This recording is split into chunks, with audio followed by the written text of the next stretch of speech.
खबर उत्तराखंड में आप सबका स्वागत है और मैं हूं स्वाति मेहता। खबरों की तरफ बढ़ने से पहले नजर डालते हैं आज की हेडलाइंस पर।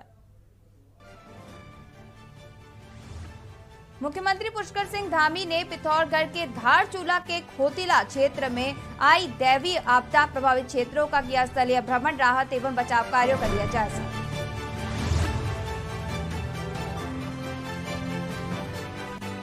आपको बता दें कि महादेवी वर्मा को सीएम धामी ने किया नमन, कहा पद्म विभूषण से अलंकृत महादेवी वर्मा जी को शत नमन। स्वामी विवेकानंद की शिकागो धर्म सम्मेलन में दिए गए ऐतिहासिक उद्बोधन की 119वीं वर्षगांठ पर सीएम ने किया ट्वीट, कहा स्वामी विवेकानंद जी चिरकाल तक रहेंगे। बच्चा चोरी की झूठी अफवाह पर उत्तराखंड पुलिस हुई अलर्ट, डीजीपी अशोक कुमार ने सभी जिलों के एसएसपी को दिए निर्देश, सोशल मीडिया में फैलाई जा रही अफवाह। प्रदेश सरकार ने अधीनस्थ सेवा चयन आयोग की 5 भर्ती परीक्षाओं को किया था निरस्त, एपीएस परीक्षा में भी आरोप के बावजूद नहीं की जांच। हरिद्वार शराब कांड में पोस्टमार्टम रिपोर्ट में स्पष्ट नहीं हुआ सका ग्रामीणों की मौत का कारण, जहरीली शराब पीने से मौत पर संशय। आप देख रहे हैं के न्यूज, खबरों का सारथी। खबरों की तरफ आप सबका स्वागत है। बढ़ते खबरों की ओर, जहां आपको बता दें कि खबर हरिद्वार से है, जहां पर सनातन धर्म में श्राद्ध पक्ष का विशेष महत्व है। 16 दिन चलने वाले श्राद्ध पक्ष आरंभ हो गया है। मान्यता है कि भारतवर्ष में बद्रिकाश्रम, गया और हरिद्वार स्थित नारायणी शिला मंदिर, इन 3 स्थानों पर अपने पितरों का श्राद्ध करने से पितरों को मोक्ष की प्राप्ति होती है। हरिद्वार स्थित नारायणी शिला मंदिर के दर्शन मात्र से ही मनुष्यों के पाप नष्ट हो जाते हैं और यही कारण है कि यहाँ श्रद्धालुओं का तांता लगा हुआ है।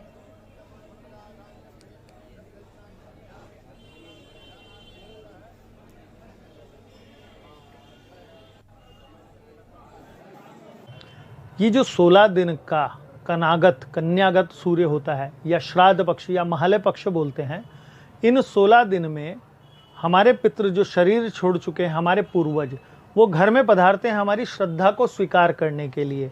और श्रद्धा पूर्वक जो पितृ निमित्तक किया गया कार्य वो श्राद्ध कहलाता है।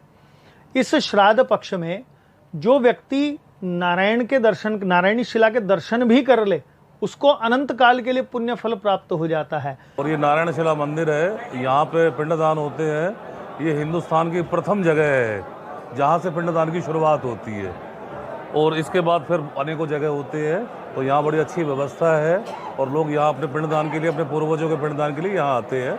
हम भी इसी काम के लिए यहाँ आए हैं। बढ़ेंगे अगली खबर की ओर, जहां आपको बता दें कि अगली खबर मंगलौर से है, जहां पर जिले में एक बार फिर शराब के सेवन से हुई ग्रामीणों की मौत के बाद राजनीतिक सियासत भी शुरू हो गई है। इस घटना पर कांग्रेस भाजपा को दोषी ठहरा रही है। कांग्रेस के राष्ट्रीय सचिव व पूर्व विधायक काजी निजामुद्दीन ने प्रदेश सरकार पर लापरवाही किए जाने का आरोप लगाया है।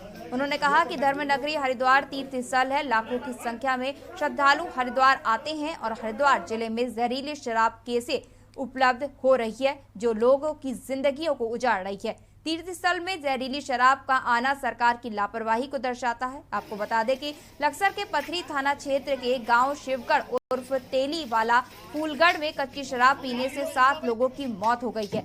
घटना की जानकारी मिलने से ही पुलिस प्रशासन की टीम मौके पर पहुंच गई है। कच्ची शराब पीने की वजह से 5 ग्रामीणों की मौत शनिवार को हुई है, जबकि 2 ग्रामीणों ने शुक्रवार को दम तोड़ दिया है। हालांकि प्रशासन ने पथरी थाना इंचार्ज और क्षेत्रीय आबकारी अधिकारी को सस्पेंड कर दिया है और घटनाक्रम की जांच की जा रही है।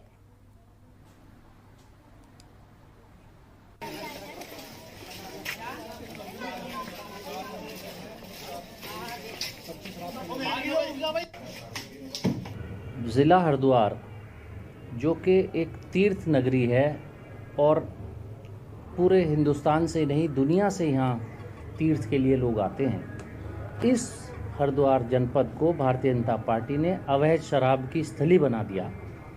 पिछली सरकार के समय भारतीय जनता पार्टी की 50 लोगों से ज़्यादा की मौत हुई थी। आज यहाँ पर लगभग 7 लोगों की नकली शराब पीने से जान जा चुकी है और भी जाने यहाँ जा सकती हैं उसी कांड में।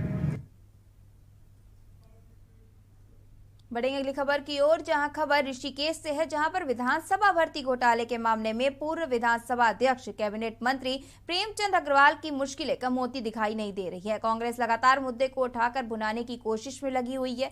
अखिल भारतीय कांग्रेस कमेटी के सदस्य जयेंद्र रमोला ने त्रिवेणी घाट स्थित एक होटल में प्रेस वार्ता के दौरान कैबिनेट मंत्री प्रेमचंद अग्रवाल पर कई गंभीर आरोप लगाते हुए बताया कि विधानसभा में भर्ती घोटाले का मामला केवल युवाओं की भर्तियों तक सीमित नहीं है, बल्कि इसमें एक बहुत बड़ी रकम का लेन देन भी शामिल है, जिसकी वजह से कैबिनेट मंत्री की संपत्तियों में काफी इजाफा हुआ है, जिसके दस्तावेज उनके पास मौजूद है। इसकी जाँच सरकार की ईडी और सीबीआई से सुप्रीम कोर्ट के रिटायर्ड जज की निगरानी में करानी चाहिए। जांच प्रभावित ना हो, इसके लिए कैबिनेट मंत्री प्रेमचंद अग्रवाल को नैतिकता के आधार पर इस्तीफा भी होने देना चाहिए। जवान सब लोग एक बात कहते हैं कि नहीं, इसमें कहीं ना कहीं लेकिन इस बात को जैसे कहते हैं भविष्यवाणी करनी। अभिनव मलिक जी ने आज से आप में किया था कि बढ़ेंगे अगली खबर की ओर, जहां खबर मंगलौर से है, जहां पर क्षेत्र में इन दिनों हो रही विद्युत कटौती को लेकर क्षेत्र के लोगों में काफी रोष है। दिन भर कई घंटे हो रही विद्युत कटौती से मंगलौर क्षेत्र में आम जनजीवन भी पूरी तरीके से प्रभावित हो रहा है। वही विद्युत सप्लाई न मिलने से लोगों को पीने के पानी की भी दुश्वारियां झेलनी पड़ रही है। साथ ही मंगलौर जनप्रतिनिधि भी कई बार विद्युत विभाग के उच्च अधिकारियों से विद्युत सप्लाई दुरुस्त करने की शिकायत कर चुके हैं, लेकिन अभी तक मंगलौर में विद्युत सप्लाई ठीक नहीं हो पा रही है, जिससे जनप्रतिनिधियों को भी लोगों के गुस्से का शिकार होना पड़ रहा है।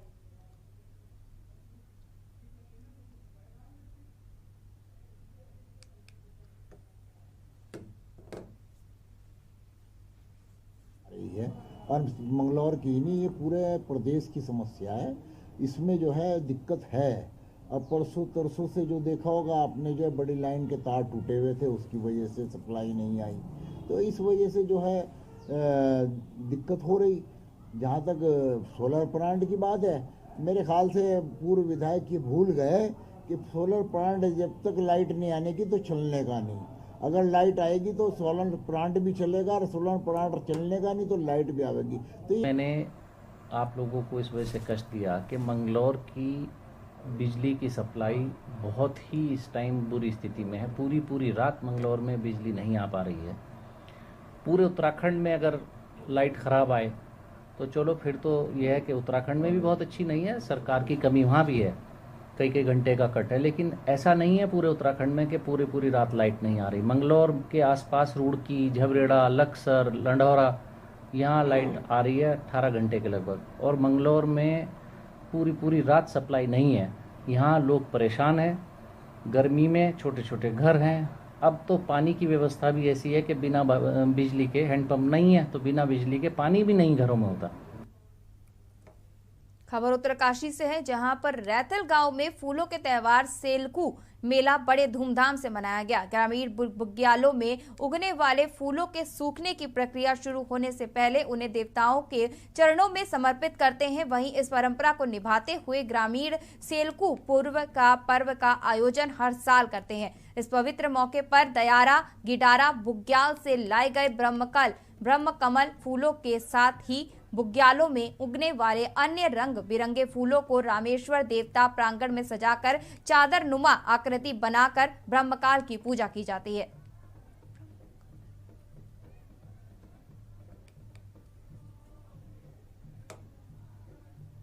आज हमारे पारंपरिक सेलकू मेला 25 गति भादों में माँ जगदम्बा के प्रांगण में हमारी कम से कम 12-13 हज़ार फीट से जो हमारी पुष्प हैं, क्योंकि अब इसके बाद पहाड़ों में ठंडक बढ़ जाती है और बुग्यालों में इसके बाद फूल सुकड़ने लग जाते हैं।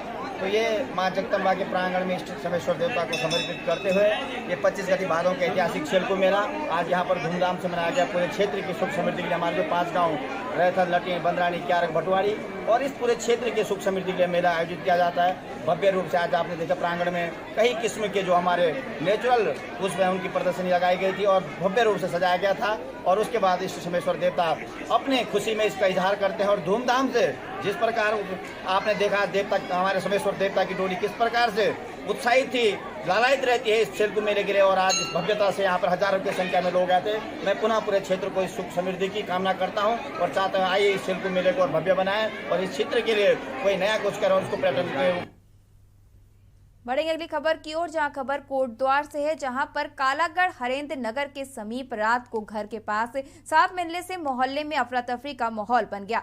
स्थानीय लोगों ने वन विभाग को भी कोबरा सांप मिलने की सूचना दी। स्थानीय नागरिक अनिल रतूड़ी ने सांप पकड़ने वाले को फोन पर कालागढ़ हरेंद्र नगर में बड़ा सांप मिलने की सूचना दी।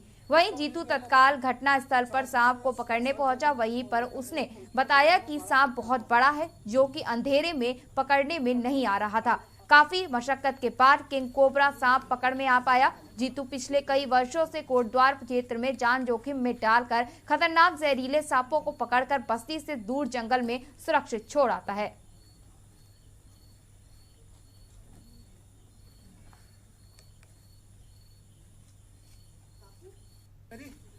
मैंने भी काम नहीं करने का। बाप रे, देख रहे हो इसकी मोटाई? नहीं भाई, ये चीज 11 से 12 फुट इसकी लंबाई दोस्तों। इसकी मोटाई जो है लगभग। हरिद्वार के पथरी थाना क्षेत्र में स्थित फूलगढ़ गांव में हुए शराब कांड का पुलिस ने खुलासा कर दिया है। पथरी थाने में प्रेस वार्ता कर हरिद्वार के एसएसपी योगेंद्र सिंह रावत ने दावा किया कि कच्ची शराब पीने की वजह से फूलगढ़ निवासी 5 लोगों की मौत हुई है। इस कांड के मुख्य आरोपी को भी पुलिस द्वारा गिरफ्तार कर लिया गया है। गिरफ्तार आरोपी नाम विजेंद्र है, जो फूलगढ़ गांव का ही निवासी है। विजेंद्र ने अपनी पत्नी को ग्राम प्रधान का चुनाव जिताने के लिए अपने घर में कच्ची शराब पिलवाई थी, जिसे पीने के बाद 5 ग्रामीणों की मौत हो गई। पुलिस ने विजेंद्र के खेत में दबाई गई 35 लीटर कच्ची शराब से भरी केन भी बरामद की है और इसके बाद भाई नरेश की दुकान के तहखाने में छिपाकर रखी गई भट्टी भी बरामद कर ली है।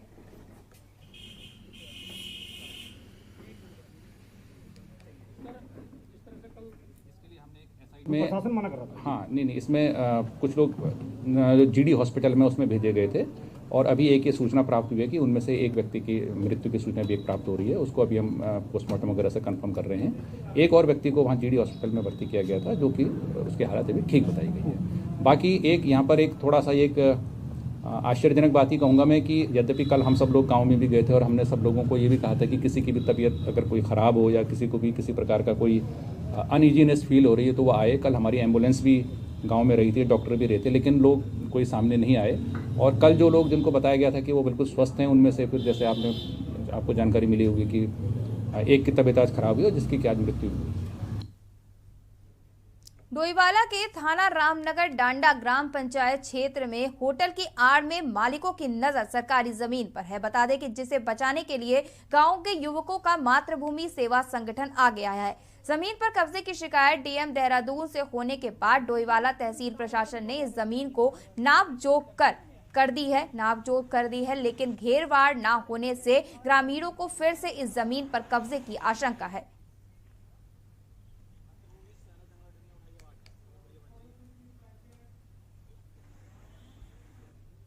उत्तराखंड राज्य सरकार ने अधीनस्थ सेवा चयन आयोग की 5 भर्तियों की परीक्षाओं को रद्द कर दिया है। मुख्यमंत्री पुष्कर सिंह धामी की अध्यक्षता में कल सचिवालय में हुई कैबिनेट की बैठक में यह बड़ा निर्णय लिया गया, जिसमें अभी तक 5 परीक्षाओं के घोषित नहीं हुए थे। अभी तक कोई भी परिणाम इस पूरे मामले की जानकारी सचिव गोपन शैलेश बगौली ने पत्रकार वार्ता में दी, जिसमें यूपी SSS की जिन 5 लिखित परीक्षाओं के रिजल्ट घोषित नहीं हो पाए हैं, सिर्फ उन्हें ही रद्द किया गया है। यह परीक्षाएं अब राज्य लोक सेवा आयोग हरिद्वार कराएगा। हालांकि कैबिनेट में इसके अलावा भी 18 बिंदुओं पर हरी झंडी दिखाई गई, लेकिन लगातार प्रदेश में हो रहे घोटालों और भर्तियों में धांधली के चलते प्रदेश के मुखिया को कैबिनेट में यह प्रस्ताव पास करना पड़ा।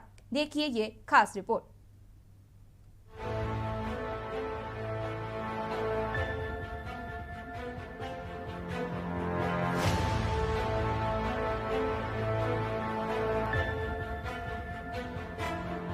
उत्तराखंड के सीएम पुष्कर सिंह धामी ने शुक्रवार को कैबिनेट बैठक में बड़ा फैसला लिया। उन्होंने उत्तराखंड अधीनस्थ सेवा चयन आयोग की 770 पदों के लिए आयोजित होने वाली 5 परीक्षाएं रद्द कर दी। मुख्यमंत्री ने ये सख्त फैसला यूके SSS के पेपर लीक मामलों पर नकेल कसने को लेकर किया। कैबिनेट में उत्तराखंड राज्य अधीनस्थ सेवा चयन आयोग द्वारा लगभग 7000 पदों पर भर्ती प्रक्रिया राज्य लोक सेवा आयोग को ट्रांसफर करने का प्रस्ताव भी पारित किया गया। प्रस्ताव पास करने के बाद मुख्यमंत्री धामी ने कहा कि भर्ती परीक्षाओं की शुचिता और गरिमा बनाए रखने के लिए राज्य सरकार हर संभव कदम उठाएगी। साथ ही मुख्यमंत्री ने जल्दी परीक्षाओं का एक कैलेंडर जारी कर भर्ती प्रक्रिया शुरू करने के निर्देश दिए हैं। इसमें अब ये लोक सेवा आयोग किसको करेगा? जहाँ पे एग्जाम, जहाँ पे भी रिजल्ट डिक्लेयर नहीं हुआ है उसमें लोक सेवा आयोग करेगा। इसमें ये तो रद्द मानी जाएंगी ना, परीक्षाएं रद्द मानी जाएंगी। इसमें परीक्षाएं रद्द मानी आयोग कराएगा, जिसको आयोग कराए। जहाँ रिजल्ट घोषित नहीं हुआ है, ये करीब 5 पद हैं, जहाँ पे 5 संवर्ग हैं, जिसमें करीब लगभग 770 के आसपास पद हैं। उनको लोक सेवा आयोग में पुनः उसकी परीक्षा करवाई जाएगी।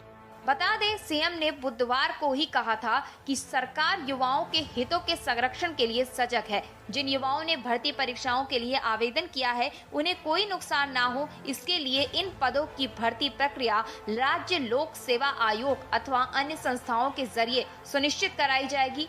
शुक्रवार को ही बैठक पर सीएम धामी ने अपने फैसले पर मोहर लगा दी। वहीं अब इस पहल में सरकार कैबिनेट मंत्री गणेश जोशी ने भी यह बयान देकर चिंता बढ़ा दी थी। सरकार से चयन सेवा आयोग का ट्रैक रिकॉर्ड रहा है, लगातार गिरफ्तारियां हो रही हैं, तो इसके लिए उसका भंग करना मेरा अपना व्यक्तिगत मानना है। उसको भंग होना बहुत जरूरी है और लोक सेवा के माध्यम से भर्ती हो, ताकि यहाँ के युवाओं को के साथ अन्याय न हो और उनका उसकी योग्यता का लाभ मिले। आपको लगता है युवाओं को फिर रोजगार भी मिल जाएगा? बिल्कुल, निश्चित ही। और उसके लिए उन्होंने कहा कि तुरंत इसमें तेजी से काम होना चाहिए और मुझे पूरा भरोसा है कि सरकार मुख्यमंत्री जी काम कर रहे हैं। हमारे नौजवानों पर उनको विश्वास कर। उत्तराखंड में यूके SSSC के पेपर लीक को लेकर पिछले महीने अभ्यर्थियों ने जमकर हंगामा किया था। वहीं कांग्रेस ने भी सरकार के खिलाफ मोर्चा खोल दिया था और गड़बड़ी की CBI जांच की मांग की है। देखिए, अधीनस्थ सेवा चयन आयोग से ये भर्तियां अब लेकर लोक सेवा आयोग को दे दी गई हैं। ऐसे में वो युवा एक बार फिर अपने आप को होपलेस महसूस कर रहे हैं, क्योंकि ऑलरेडी जो लोग पूरी प्रोसेस से गुजर चुके थे, इन भर्ती परीक्षाओं के लिए अच्छी खासी तैयारी कर चुके थे, उनको पूरी प्रोसेस एक बार पुनः शुरू करनी पड़ेगी। ऐसे में सवाल ये उठता है कि सरकार अभी तक सोई कहाँ थी? इससे पहले भी तो इन्हीं की प्रचंड बहुमत की और इन्हीं की ट्रिपल इंजन की सरकार थी, तो उनको दंड देने वाला कौन है जिन्होंने युवाओं के भविष्य के साथ इतना बड़ा खिलवाड़ किया? बता दें कि सीएम धामी की सख्ती के बाद घपले की जांच कर रही एजेंसी STF ने 30 से ज्यादा आरोपियों को गिरफ्तार कर जेल भेज दिया था। भर्ती घपले में जिला पंचायत सदस्य हाकम सिंह का नाम आने के बाद सरकार की काफी किरकिरी हुई थी। भाजपा ने सिंह से पल्ला झाड़ते हुए उसे निष्कासित कर दिया था। अब सरकार ने भर्तियों को रद्द कर मामले में बड़े एक्शन के संकेत दिए हैं। स्पेशल डेस्क के न्यूज। रुकेंगे छोटे से ब्रेक के लिए, जल्द हाजिर होते हैं। आप देख रहे हैं के न्यूज, खबरों का सारथी। देखें कौन नया खिलाड़ी आया है, समझा देते हैं, प्यार से समझाएंगे। ये तो अपनी जुबान है। जुबान एक हो तो दिल भी एक होने चाहिए।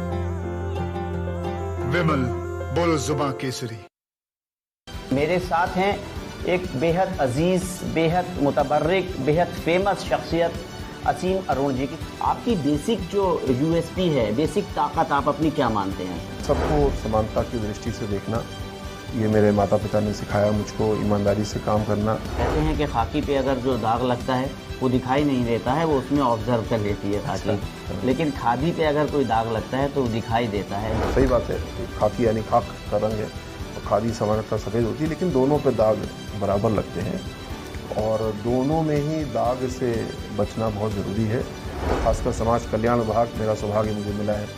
यहाँ पे पुलिस की तरह 10 मिनट के अंदर पहुँच के तो मदद नहीं की जा सकती जी, लेकिन जिसकी मदद की जाती है, मेडिकल, लॉ आदि या जो वो करना चाहते हैं, उसकी उड़ान भरने का मौका दिया। द इंटरव्यू में देखिए पॉलिटिकल एडिटर शबी हैदर के साथ समाज कल्याण मंत्री असीम अरुण की खास बातचीत। आप देख रहे हैं के न्यूज, खबरों का सारथी। ब्रेक के बाद आप सबका स्वागत है और बढ़ते अगली खबर की ओर, जहां यूनिफॉर्म सिविल कोड के लिए जनता के सुझावों और विचारों को शामिल किए जाने को लेकर समिति ने राजभवन में वेबसाइट का शुभारंभ किया। हालांकि इस दौरान समिति ने प्रदेश के करीब 1 करोड़ लोगों को मैसेज और व्हाट्सएप के जरिए मैसेज भी भेजा, जिसके माध्यम से समिति ने जनता से उनकी राय मांगी है। समिति के अनुसार सामान्य नागरिक संहिता के परीक्षण एवं क्रियान्वयन के लिए वेबसाइट को लॉन्च किया गया है। साथ ही समिति ने जनता से अनुरोध किया कि प्रदेश की जनता बढ़ चढ़कर अपनी राय को समिति को दे। देखते हैं ये खास रिपोर्ट।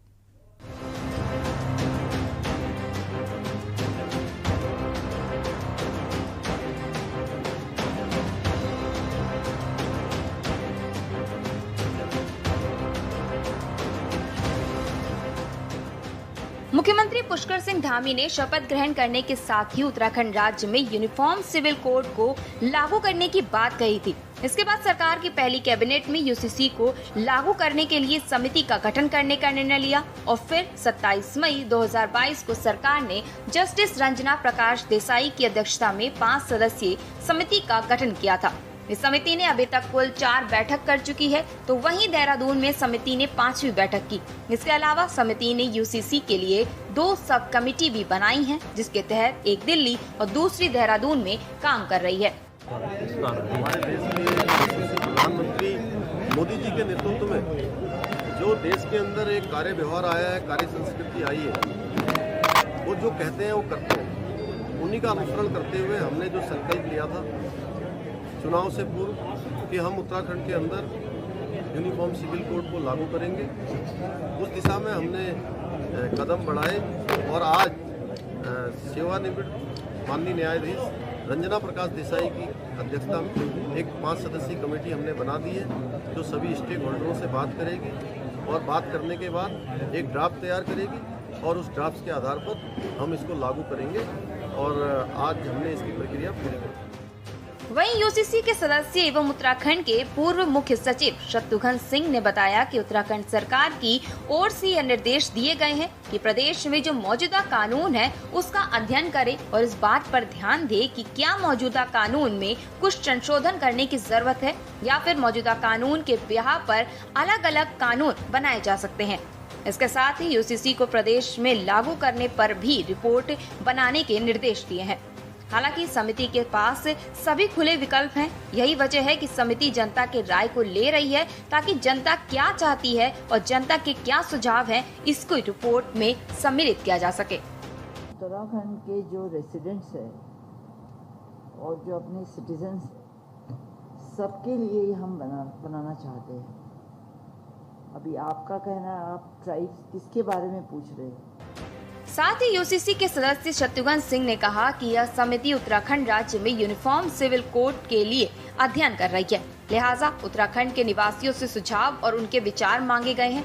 यही नहीं, समिति ने प्रदेश की महिलाओं से भी अनुरोध किया कि वह भी अपना सुझाव विशेष रूप से रखें ताकि जो हम समानता की बात करते हैं उसको भी इसमें सम्मिलित किया जाए, क्योंकि समिति के लिए महिलाओं की राय भी काफी महत्वपूर्ण है। ऐसे में महिलाओं को चाहिए कि वह अपने बढ़ चढ़कर अपने राय और सुझाव को समिति के सामने रखें। हमें अपने लोगों के सुझाव चाहिए, इसलिए हम सुझाव जो मांग रहे हैं हमारे उत्तराखंड के निवासियों से मांग रहे हैं। दूसरी बात, इसका एक बहुत ही इम्पोर्टेंट पहलू है जो महिलाओं से ताल्लुक़ रखता है। मतलब मैं दोबारा एम्फेसाइज करना चाहूँगा माननीय अध्यक्षा जी की ओर से कि महिलाएं जरूर इसमें सामने आए, क्योंकि जो समानता की बात उठी है नागरिक कानूनों में, उसका एक बहुत बड़ा उसका जो फैसेट रहा है, उसका जो डायमेंशन रहा है, उसका जो आयाम रहा है, वो महिलाओं को भी समानता दिलाने की बात है। विपक्ष का मानना है कि यूनिफॉर्म सिविल कोड को लेकर धामी सरकार शुरू से ही अपनी पीठ थपथपा रही है।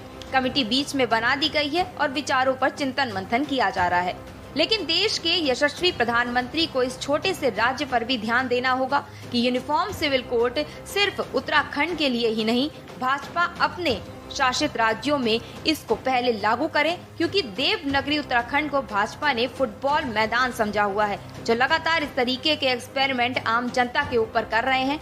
कहीं यह ना हो कि आने वाले भविष्य में नेतृत्व परिवर्तन होने पर देवस्थानम बोर्ड की तरह यह मामला भी ठंडे बस्ते में ना चला जाए।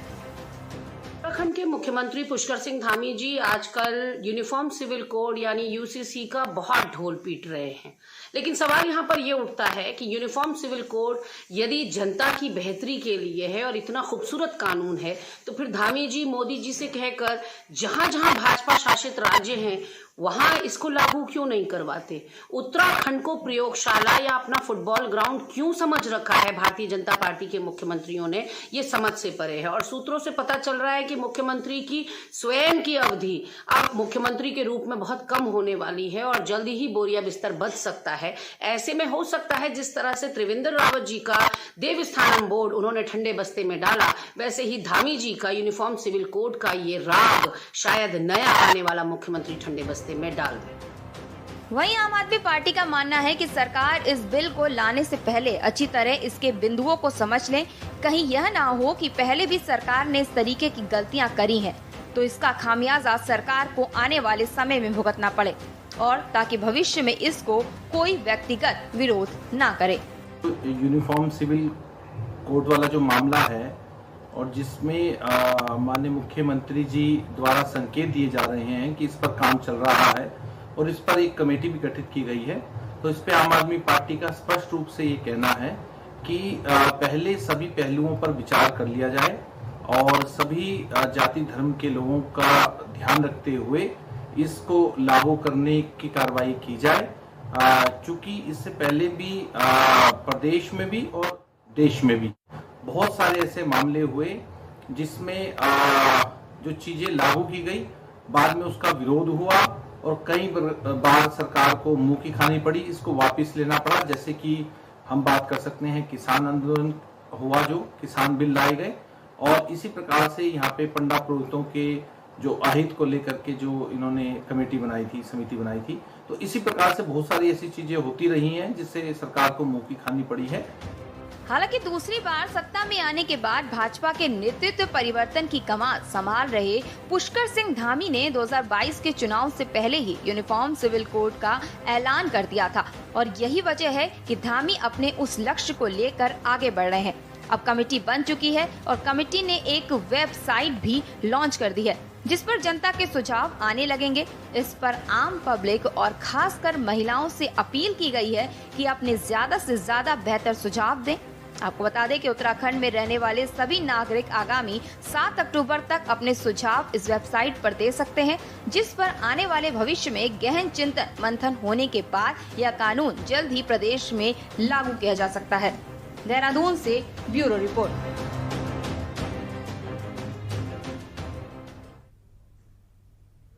बढ़ेंगे अगली खबर की ओर, जहां आपको बता दें कि अगली बड़ी खबर मध्य प्रदेश से है, जहां पर मध्य प्रदेश में द्वारिका पीठ के शंकराचार्य का निधन हो गया है।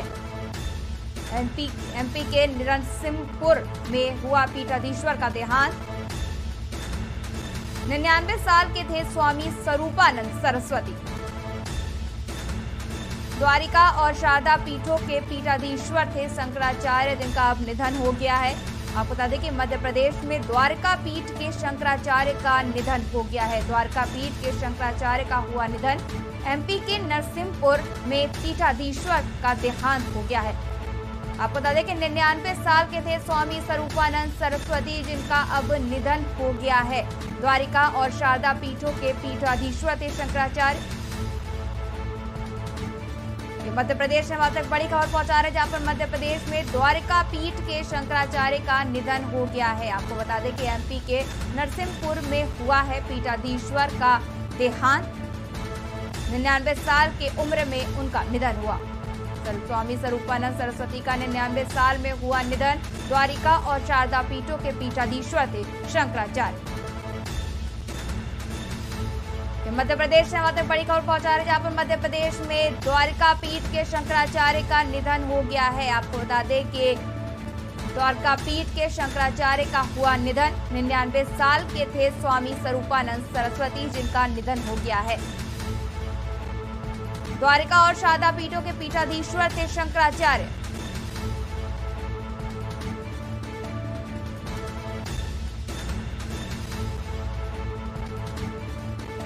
एमपी के नरसिंहपुर में हुआ पीठाधीश्वर का देहांत।